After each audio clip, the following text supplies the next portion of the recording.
ఈరోజు ఐదవ రోజు, ఐదవ పద్యం. అందరికీ నమస్తులు. ఏప్రిల్ 28వ తారీఖు.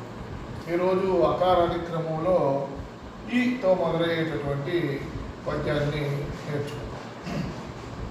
ఈనుడు వెలుగునిచ్చు, ఘనుడు వర్షమునిచ్చు, గాలి వీచు, చెట్లు పూలు పూచు, సాధు పుంగవులకు సహజ లక్షణమిది, లలిత సుగుణ జాల తెలుగు బాల. మరొక వారు. ఈనుడు వెలుగునిచ్చు, ఘనుడు వర్షమునిచ్చు, గాలి వీచు, చెట్లు పూలు పూయు, సాధు పుంగవులకు సహజ లక్షణమిది, లలిత సుగుణ జాల తెలుగు బాల. దీని భావం, ఈనుడు అంటే సూర్యుడు. సూర్యుడు మనకందరికీ కూడా వెలుగునిస్తున్నాడు. గనుడు అంటే మేఘాలు. మేఘాలు మనకు వర్షాన్ని ఇస్తున్నాయి. గాలి వీస్తోంది మనందరి కోసం. చెట్లు పూలు పూస్తున్నాయి. ఇవన్నీ కూడా కేవలం పరుల కోసమే, అంటే మానవుల కోసమే ఇవన్నీ కూడా ఇస్తున్నాయి.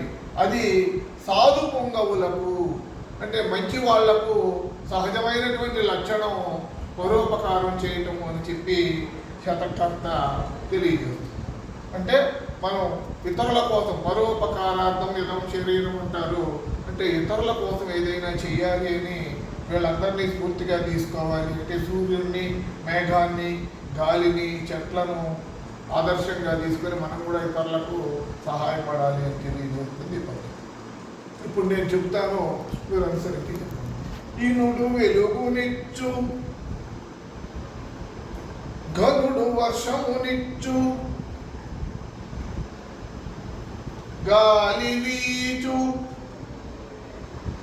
చెట్లు పూలు పూచు, సాధు పుంగవులకు సహజ లక్షణమిది, లలిత సుగుణ జాల తెలుగు బాల.